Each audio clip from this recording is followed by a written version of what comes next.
Hey, good morning, you guys. Today is Wednesday, May 8th. It's around 9:30 in the morning. It's another high fashion, fun-filled day here in northwestern Burlington County, New Jersey, the Garden State. Wow, this morning it was very humid and raining, and now it feels like a major thunderstorm is brewing, and I really hope that the storm that just ravaged the Midwest is not going to hit us. I feel so terrible for all of you who are afflicted by these storms that are coming through. It just is leaving me in a place of, do I plant out? Do I not plant out? In my last video, if you haven't seen it, I can attach it for you about planting out too soon. The weather is just all over the place, and I haven't officially planted out. I did put a few tomatoes out. They're holding up very, very well. And I've been in fear of temperatures that threaten to go down to 49, and then I saw 46. Now I see 245-degree days, and it's like, okay, there's no way I'm putting my peppers out, but I was hoping to put the tomatoes out today. And then they said there could be grapefruit-sized hail. So, I know it's only a few days away. There's the golden rule of don't plant out until Mother's Day in this area. But I feel like the daytime temperatures are calling for it. And I don't want to miss a wonderful nitrogen-filled rain for these plants. They really, really need it. But it's supposed to be in the high 80s today. And if I put them out on too much of a scorching day, they're going to crash. So, I'm still in a place of I don't know what to do. So, at a minimum, I'm going to start planting my flowers out. Now, I did in so many varieties, and everything that I've planted out so far is just fine. What I won't put out are my zinnias. Now, I have some volunteer zinnias that have come up, and they're holding on back there, little volunteers, very weedy. And I had a few cosmos that I already put out, but I'm going to finish my tray of cosmos today because I have so many varieties. I'm also going to complete sowing all of my flower seeds. Now I have, I think, 15 varieties of sunflowers that I can show you, a whole slew of cosmos, and then I have other things that I want to get in the ground, more verbena, more gazania, tons of things that are going to attract the pollinators. Now, the happy news today is yesterday I was looking out the kitchen window at the new pollinator pots that I created, and there were black butterflies. They were very tiny, so they kind of looked like black swallowtails, but they were very small in comparison to the big giant ones that I normally see. But they were tapping their tails down in the dill and around the Mexican sunflower. Now, none of those things are bloomed yet, but it seems they are already attracted to the foliage. So if they're already laying eggs, I'm happy that I had an opportunity here for them to stop and lay their eggs. So hopefully these wonderful pots that I have put together will work in the purpose that I intended, and everything that visits will have something to eat. The hummingbird was in and out for a little while. Haven't seen much of it, but then again, we have both had our heads just down and buried working on the front wall project, which again, I keep talking about it, has turned out to be a nightmare. It has consumed both of us. We're having some, like I said, engineering problems because the stone was not right. And then we had to take several areas of it apart and start again. And then we're realizing that we should have changed the design a little bit. So we're super duper frustrated. We have that on us. We had to build the fruit cage, which I'll show you in another video. Then I've got all these plants to go out, still walking in and out every morning. The frustrations of being a gardener when you have so much abundance of seedlings and the potential of what's going to grow. But I'm in the place, quite frankly, where I'm asking myself, do I really need this every year as I age? The in and out, up and down, worrying, the time, the mess. Now we're going to have an epic cleaning of the house that has to happen. And I'll get like a 2-month reprieve. And then by July, the abundance of harvest will come in and it will take over the kitchen table and the counters again. And it's wonderful. But let's be honest here, as the people who clean the house, take care of the house, prepare the food, store the food, all of those things. It's frustrating when you have one more thing to take care of. So today I'm going to try to not let myself get too far ahead in those thoughts. I'm going to go ahead and start planting my flowers and imagining just what it's going to look like in another month when everything is in bloom.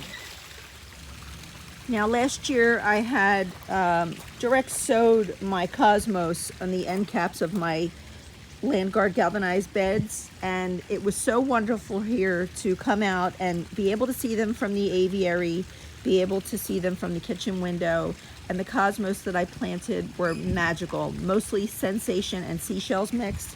So this year I am labeling them so I know what it is that will be coming up, and I'm changing the order of things.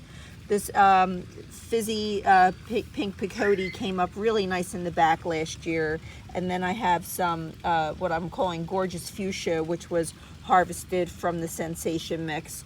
Dwarf white is a new variety, and then we have the cupcakes, which I just cannot wait to see this flower. So I want to make sure that I get them up close to the house so I can spend more time enjoying them. And anything that doesn't have a label is a repeat. Like this one is going to be the gorgeous fuchsia, this one is going to be the white, and then again fuchsia and white, and then a new variety, which is this mauve, came from the sensation also. Absolutely incredible. So I'm happy that I harvested those seeds. Now on the sides this year I'm growing calendula. These are all volunteers. They came right up out of the ground, and the funny thing is I had told Farmer John that I don't weed these calendulas out, these volunteers, but he did anyway because we're so just delirious, and they ended up in the trash bin.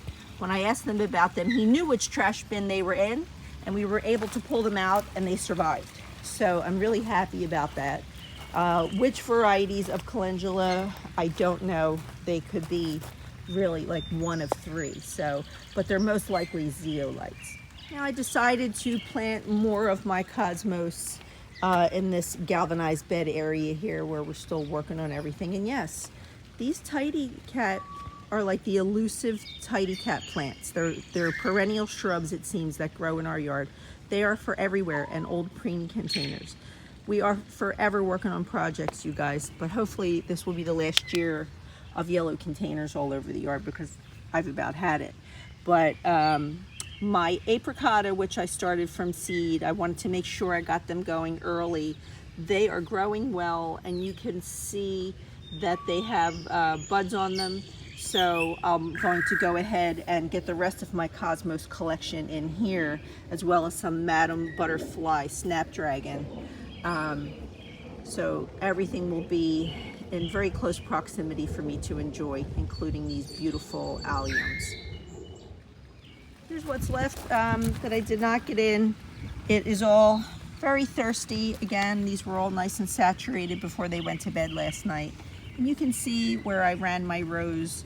The only thing that didn't grow was apricot lemonade. I'm going to go ahead and direct sow that someplace. Actually, it looks like, sometimes it looks like no. One could be coming up, but the perlite turns green, and sometimes you can get confused. Does that ever happen to you? But yeah, these sensation cosmos are the ones that have some really beautiful shades in there. So if you're looking for an easy cosmos to grow, I really recommend that. The Japanese Kiro is yellow, really beautiful.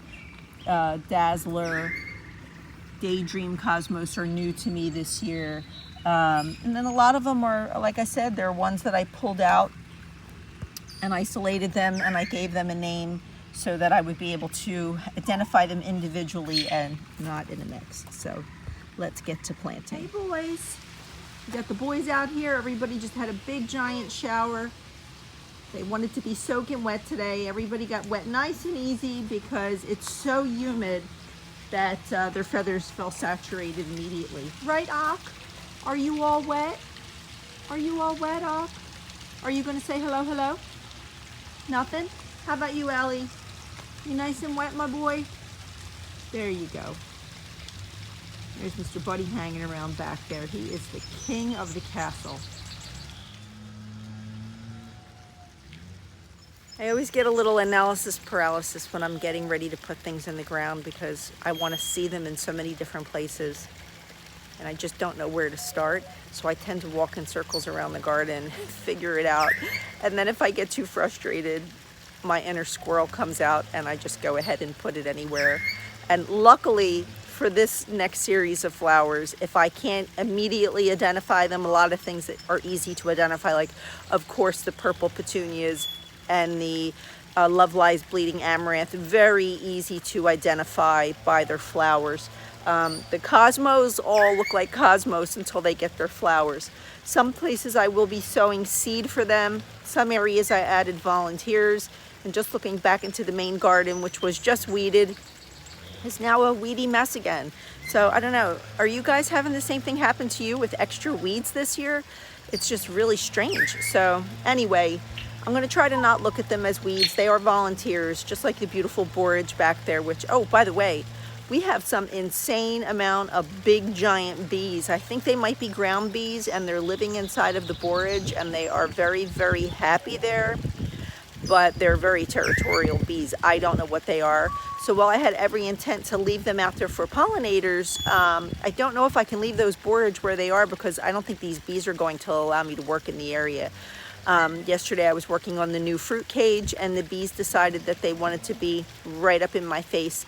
I had to keep my cool because I was up on a 12-foot ladder trying to get the net situated, and the bees were really in my face and I thought, okay, I'm about to get stung. But I kept my cool and they left me alone. So anyway, let's go plant some cosmos.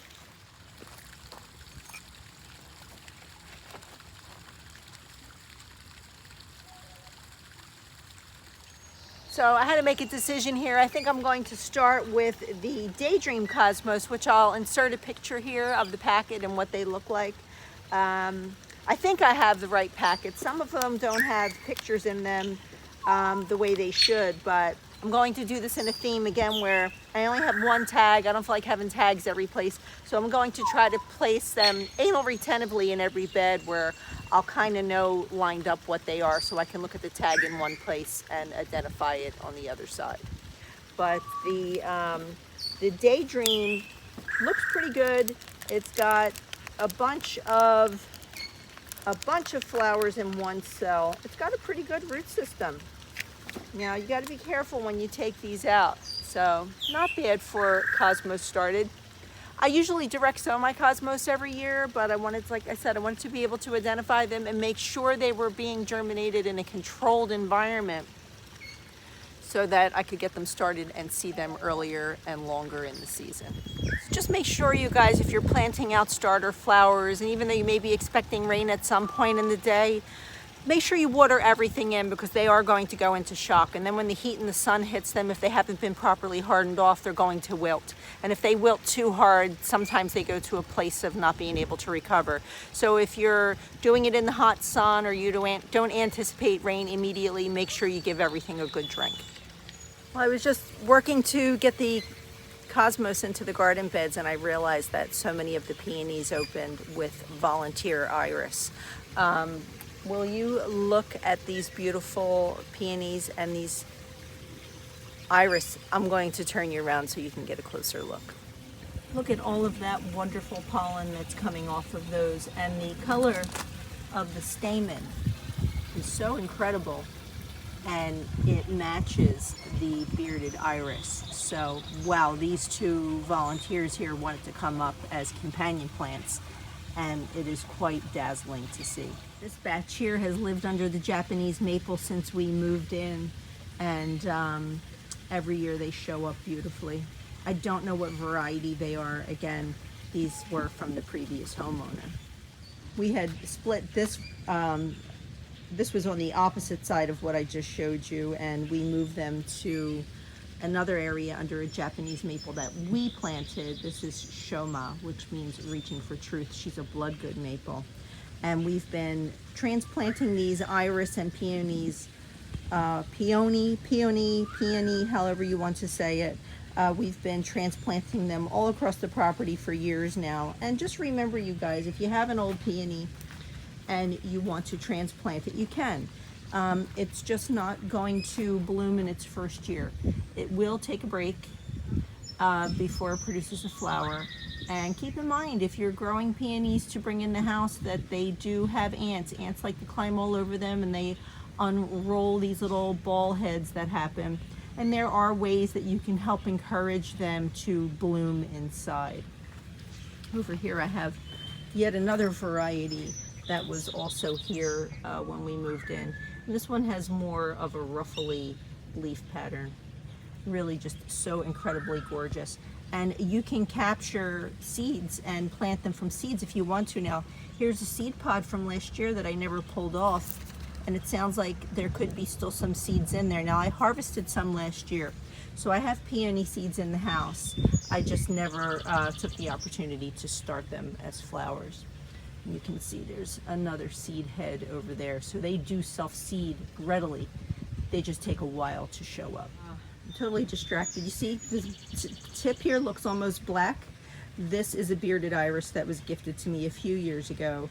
And this will be a very deep, deep red, almost black. I call it Black Beauty. I don't know what it was called really, but I gave it this name. And this flower opens to these giant deep red flowers. I can't wait to show you. And this was gifted to me last year also from a friend. And we did a little bit of an exchange. I gave her a few, she gave me a few, and this took a year to really bounce back, but wow, they are just gorgeous. Well, if I wait all day until all of the noise from the outside world goes away, I'll never get a chance to speak to you. We have perpetual landscapers here. Everyone just pays everybody to do everything, and Farmer John and I do everything ourselves. We are chronically tired, but at least it's peaceful while we're doing it. On that note, I'm going to flash a few of the envelopes in front of you of the flowers that I planted today. Now I'm going to take these envelopes around with me, and I'm going to succession sow seeds next to the starter flowers, so that if they get a little tired and spent, since they've been started for several weeks already, these guys will be germinating behind them. A majority of these cosmos grow very, very easily, so I'm going to go kind of fast, you guys, so pay attention if you're interested. One of my favorites, Seashells Blend Cosmos from Botanical Interest. The seashells grows in all of these colors, and again, I was able to isolate these as they grew, so this is something you want to do. I will attach the link for the little envelopes that I buy, and I write down the name of them, and I get the flower seeds into each individual one as the blend comes up, because you just never know what's going to pop up out of the seed you planted. It comes up with these beautiful fluted flower petals. They last for a very long time. They stayed in the garden until it was truly frozen. They were plentiful in seeds. You will never have to buy this again if you buy it. I highly recommend it. It touched me spiritually, and I absolutely loved it. And I'll be going through all the different vendors. Baker Creek Double Dutch Rose. Wow, this was a surprise. It came up so quickly. It bloomed very fast. It takes on an appearance of a cross between a carnation and like a bachelor's button maybe. This was a very satisfying little cosmos, and it really showed up beautifully.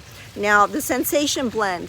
I super duper duper highly recommend this flower. Again, you will see every flower come up that you see, plus some. I have mauve and fuchsia and these giant white varieties. Oh my goodness, I isolated every flower. I knew what it was. I gave it its own name, like White Sensation, Pink Sensation, Fuchsia Sensation. Beautiful flower. They are full sun, 3 to 6 feet tall, though you will want to plan on staking them, because after you get a couple summer storms, they're going to go down. The Candy Stripe Cosmos, again, I love Botanical Interest flowers. I hope now that it's under new ownership that they will, the packaging is the same, always beautiful, always full of information on the back and on the inside of each envelope. Hopefully the quality of the flower will stay the same. This was a very satisfying, magical cosmos, and every single one that bloomed had a slightly different variation of striping to it, and you just didn't know what you were going to see next, and it was incredible. Fizzy Rose Peyote, another very, very beautiful, dazzling flower, similar to the Candy Stripe Cosmos, but it had more pink to it than the Candy Stripe. The Candy Stripe is more white with a dark pink piping around the ends. This one is mostly shades of pink, but again, there's such a variation in there. Baker Creek, you can get that one. Another Baker Creek Japanese Kiro. Stunningly beautiful flower. Grows very easily direct sowed in the garden, as they all do. You can direct sow Cosmos. They all throw seeds very, very happily. Again, you won't have to buy any more seeds once you invest in this. The Xanthos is more yellow than the Kiro, and this is a very beautiful flower. Now, the Kiro and the Xanthos, they don't grow as aggressively as the rest of the flowers that I'm showing. So you might want to put a label on these if you're just going to go ahead and sow seeds all over the place, just so you can tell the difference and you can take a note of whether or not they showed up for you in the garden. Candy Floss Red. What a big, beautiful, magical pinkish red flower. Grows very easily from seed. Absolutely, you can direct sow these. And again, I only started that big cell pack because I wanted to see where I was putting them and what was going to happen.